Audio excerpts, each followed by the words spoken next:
reino Animalia ou Metazoa, né, ou simplesmente os animais ou os metazoários. Né. Compreende um vasto reino com muitos representantes. A gente tem aí mais de 1 milhão de espécies, né, que variam muito em relação às suas formas, né, anatômicas, internas e externas, a grandeza de tamanho, né? Nós temos animais microscópicos e animais gigantes, pegando aí como exemplo as baleias, né? Um bom exemplo de animal grande, elefantes, enfim. Vivem em diferentes habitats, né? Então é um reino muito grande quando a gente tenta analisar os seus diversos aspectos. Mas, embora, né, eles constituem uma grande variedade e diversidade de animais, podemos colocar aqui algumas características que são comuns a todos eles. Né? Porque para a gente fazer a classificação de qualquer grupo de animais, primeiramente a gente tem que lembrar que para pertencer a um grupo, eles têm que ter algo em comum. Né? Então, o que seria essas características comuns do reino animal? Que todos os animais, independente do tamanho, se é vertebrado ou invertebrado, independente do habitat, da forma de alimentar, enfim, de todas essas variáveis. Né? O que nós poderíamos colocar aqui que eles têm em comum? Bom, essas características básicas, primeiramente, a gente tem que lembrar da questão da célula. O grupo que você estava estudando anteriormente, o reino protista, tem como característica básica serem unicelulares. Para ser animal, né, eles têm que ser multicelulares, tem que ter uma organização multicelular. Todos os animais, seja ele microscópico ou grande ou gigante, enfim, independe do seu tamanho. Tá? Outra característica básica que a gente pode citar e que vai diferir, por exemplo, lá do reino das plantas, a questão da alimentação. Todos os animais, eles são heterótrofos. Né? Eles precisam obter o alimento ali do ambiente de alguma forma. Então, existe também uma diversidade muito grande na forma de adquirir esse alimento. Né? Nós temos animais, por exemplo, que são predadores, predadores ativos ou predadores, né, no sentido de senta e espera, de observar. Nós temos aqueles que absorvem alimento do ambiente, enfim, todos eles são heterotróficos, diferenciando lá das plantas que são autotróficas, né, que produzem o seu próprio alimento a partir da luz solar. Outra característica bem bacana da gente poder analisar aqui do reino animal é em relação à mobilidade. Gente, esse conceito ele é muito vasto, tá? A gente não pode ficar preso simplesmente no aspecto de movimentar, de andar, né? Se anda é animal, se não anda não é animal. Não, não é bem por aí que a gente tem que pensar, não. No deslocar simplesmente, mudar de um lugar para o outro. Quando a gente fala de mobilidade, nós estamos falando de movimento. Então, é uma característica nata do reino animal ter algum tipo de movimento. E isso vale para todas as fases de vida desse animal. Porque é outro erro muito comum que a maioria das pessoas tem é quando se pensa em movimento, lembrar só de uma fase da vida desse animal, como por exemplo na fase adulta. Né? Mas quando a gente pega toda essa diversidade de animais, a gente não faz uma análise só de uma fase da vida, a gente faz de toda a vida, de todos os aspectos da vida daquele animal. Né? Então tem muitos animais, por exemplo, que na fase adulta ele pode ser céssio. Quando a gente fala que um animal é céssio, significa que ele vive preso em algum tipo de substrato, né? mas que em outra fase, jovem, por exemplo, ele é ativo. Ele pode ter uma fase larval que é extremamente ativa, que tem ampla mobilidade. Então vamos tomar cuidado com isso, tá? Então não existe exceção para essa característica, tá? Então quando a gente pensa assim, em reino animal, né, todas as características que a gente está elencando aqui, a questão da mobilidade sem exceção, né? E mesmo pegando a parte aí, né, de organismos que são sésseis, que vivem presos ao substrato, nós temos realmente organismos na fase adulta, como as esponjas, por exemplo, que elas são sésseis na fase adulta e elas não têm mobilidade visível na fase adulta, né? Macroscopicamente dizendo, quando você bate o olho numa esponja, fala assim, poxa vida, né, isso aí não tem movimento. Tanto é que alguns anos atrás elas foram classificadas como plantas justamente por causa disso aí. Só que quando a gente tem um olhar mais atento, com a ajuda, né, de um microscópio, algo que faça aumentar ali, a gente vê possibilidades de movimento, né, ali que acontece no interior do corpo dessas esponjas. Tá, mas bacana. Vamos tirar essa característica aí que a gente não consegue ver, né, a olho nu. Mas quando ela é jovem, ela é dotada de movimento, porque ela é uma larva livre natante, certo? Outro animal que poderia causar confusão, quando a gente fala de movimento, são alguns quinidários. A gente tem alguns quinidários, como os corais, as anêmonas do mar, por exemplo, que eles são sésseis. É outro grupo de animais que vivem preso no substrato. Só que, diferentemente das esponjas, né, mesmo na fase adulta, eles têm ampla movimentação do corpo. Eles giram para um lado, para o outro, eles têm tentáculos que cada um movimenta para um lado diferente. Então vamos tomar cuidado quando a gente pensa nesse aspecto, nessa característica. Bacana? Outra parte aí básica para caracterizar um animal, a presença de colágeno, uma proteína estrutural, presente em todo o reino animal. Todo o reino animal. Tá? Ela vai estar presente em maior ou em menor quantidade, mas ela é uma característica do reino animal. E outra característica que a gente pode também colocar aqui é que durante o desenvolvimento embrionário dos animais, né, de todos eles, pelo menos até o estágio de blástula, todo mundo passa. Né? Pelo menos até o estágio de blástula. Então, ali, né, o espermatozoide fecunda o óvulo, vai formar uma célula ovozigoto, essa célula, né, ela começa a se dividir continuamente, vai formar uma massa de célula, né, chamada de mórula, e aí aquilo ali continua a divisão, essa mórula vai passar para um estágio que a gente chama de blástula, né? E aí todos os animais, sem exceção, quando estão no desenvolvimento embrionário, pelo menos até essa fase eles vão, porque uns continuam, né? Tem algum outro que depois a gente vai comentar na hora certa, eles vão só até o estágio de blástula. Outros continuam, né? Os estágios seguintes, a gástrula, né? A neurulação, e aí já vai envezando aí para a formação, né, do indivíduo propriamente dito. Então, esse conjunto de características que eu acabei de citar, elas são as mais importantes e são encontradas em todos os animais dentro desse reino, certo?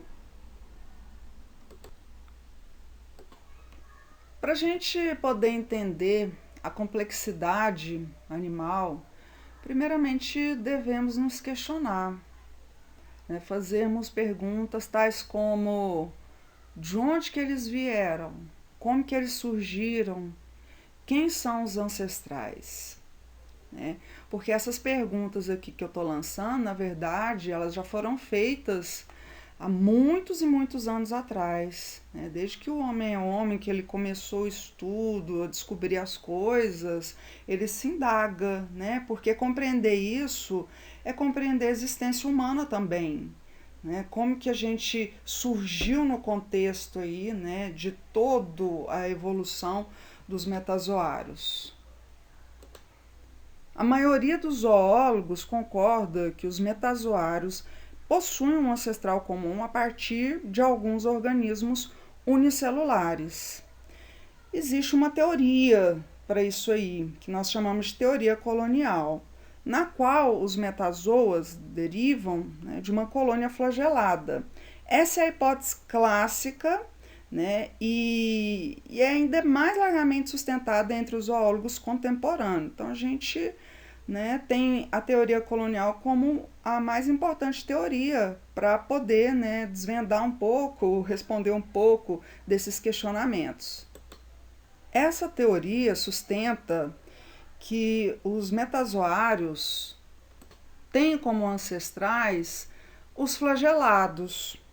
Daí a gente pode se perguntar, mas por que os flagelados e não os ameboides, por exemplo? Né? O que levou os zoólogos a supor que poderiam ser, né, colônias de organismos flagelados? Bom, tem alguns fatos citados como evidência para isso aí. Né? É claro que para toda hipótese tem que ter ali algo que corrobora.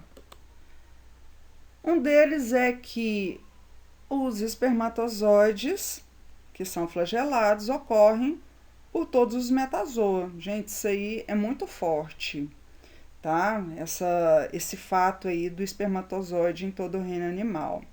Nós encontramos também células que chamamos de monociliadas ou monoflageladas, né? E essas células, elas ocorrem comumente entre os metazoários inferiores, como a gente vai estudar mais para frente um pouco, particularmente entre as esponjas, as hidras, né, anêmonas do mar, corais, né? Essas evidências elas não têm contestação, né, entre os zoólogos, né? A maioria concorda com isso aí.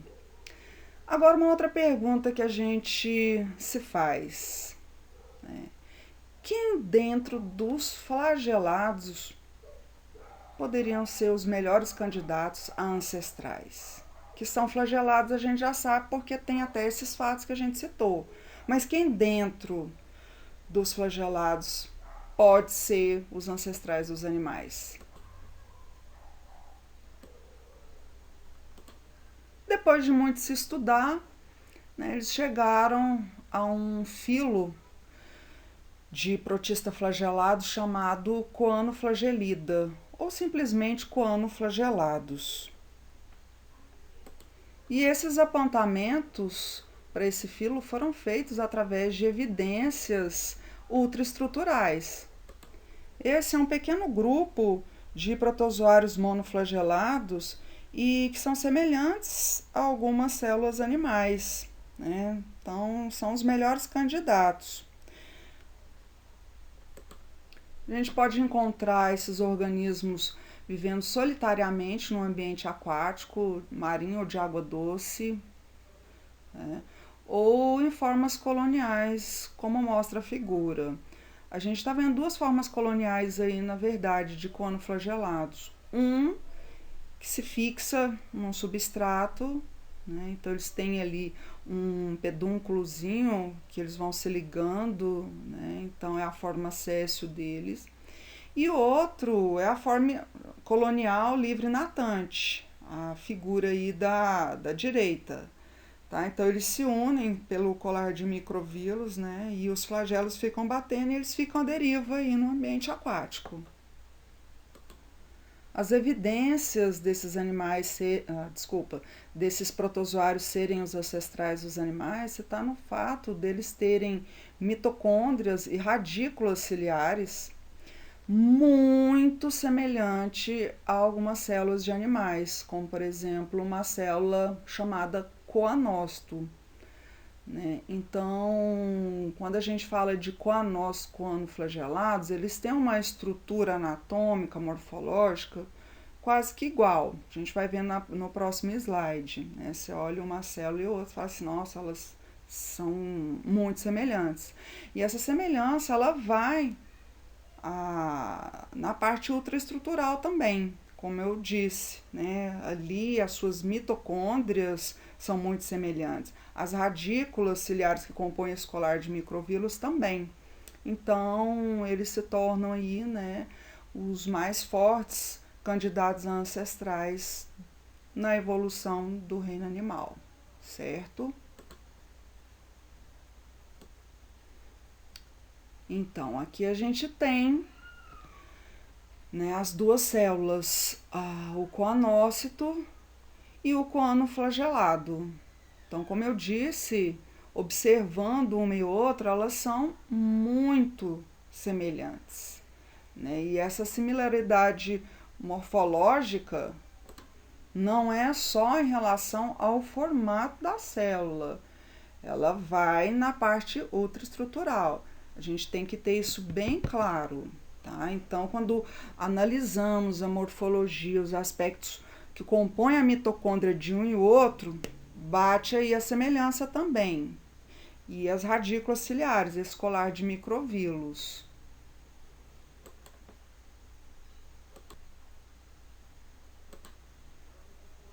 Aí nesse quadro de figuras, A e B estão representando os coanoflagelados, que são os protistas, né? E a figura C aí, nós temos como representante os coanócitos. São células que fazem parte do corpo de um animal, no caso aí de um porífero, né? Ele está ali junto com a espícula, essa estrutura pontiaguda aí que tem 3 pontas.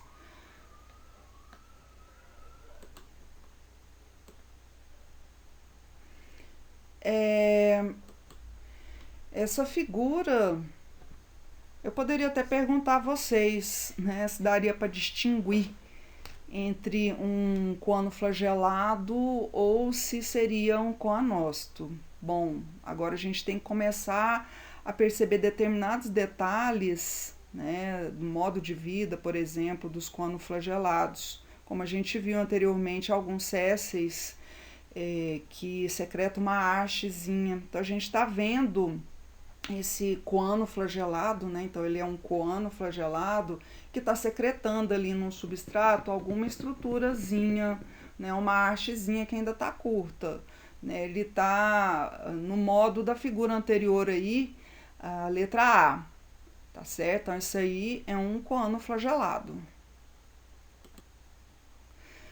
Nessa figura aqui, por exemplo, né, nós temos também coanoflagelados, tá certo?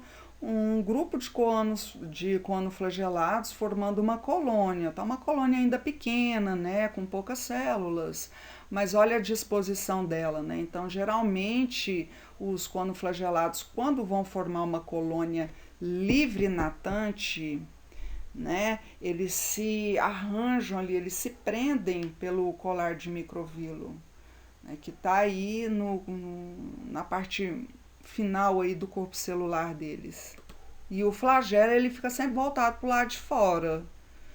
Então você pode pegar essa microfotografia aqui e comparar com uma que a gente mostrou mais lá para trás, na hora que eu apresentei primeiramente esse grupo a vocês. Bom, e aqui, né? O que será que nós temos? Coanócitos ou coanoflagelados? Bom, como vocês estão aprendendo ainda, né? Vamos lá.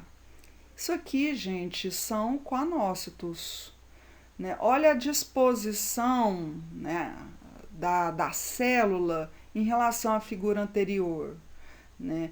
Na verdade, aqui o que está aproximando cada um desses indivíduos aí é os flagelos. Isso aqui faz parte de uma câmara flagelada dentro do corpo de um porífero. Então, o porífero ele tem como característica, por exemplo, básica, né, fazer filtração. Essa filtração se dá principalmente através desse grupo de células aí, né, que vão batendo no flagelo, puxando água para dentro, retendo aí alimento. Inclusive a gente consegue ver isso nessa foto, nessas estruturazinhas se prendendo nesse colar de microvilo. Esse colar agora aqui está perfeito. Quem ainda estava com dúvida quando eu falei mais lá atrás sobre colar de microvilos, né, ou radículas ciliares, que é a mesma coisa, é isso aí na foto que a gente está vendo. O flagelo sai lá no meio desse colarzinho de microvilos, tá certo? Então, são coanócitos.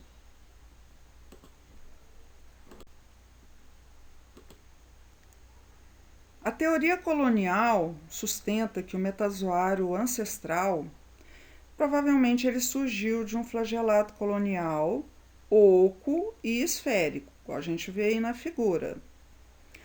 Essas células eram monoflageladas na superfície externa. A colônia ela possuía, né, um eixo anterior-posterior distinto, nadando com um polo anterior para frente, igual a gente vê aí na figura também.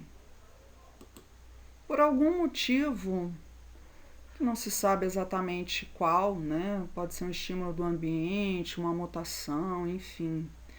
Começou a haver uma diferenciação entre essas células. Então, na figura aí, né, nós temos aí do lado direito um metazoário inicial hipotético, onde nós temos as células não reprodutivas, chamadas de somáticas, e as células reprodutivas, né? São os ovos ali.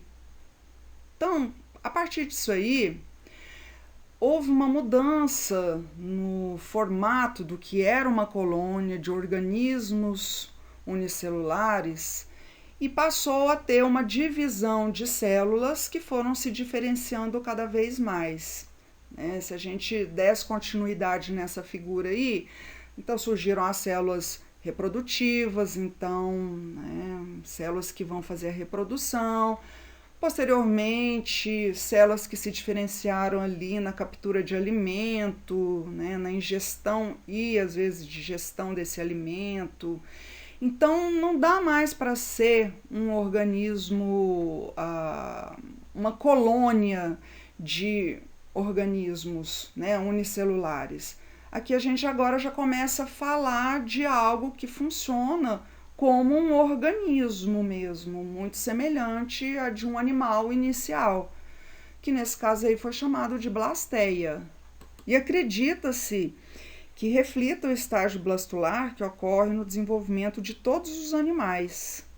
Então, essas divisões adicionais de trabalho das células somáticas levaria a uma interdependência crescente das células, até que o que era originalmente, né, repetindo aqui, uma colônia de indivíduos unicelulares, tornou-se um organismo multicelular único, através dessas divisões celulares e, obviamente, né, com funções que vão se diferenciando. Cada um é responsável por alguma função ali, né? Podemos dizer que esse superorganismo, então, proporcionou a transição para um novo nível de organização, que é o nível de organização multicelular que a gente encontra em todos os animais, falado lá no primeiro slide, na qual a especialização ela ocorreu não por organelas, né, mas por diferenciação de células, igual a gente vê aí nessa figura. Obviamente, de forma muito simples, até mesmo para facilitar a compreensão de vocês, né?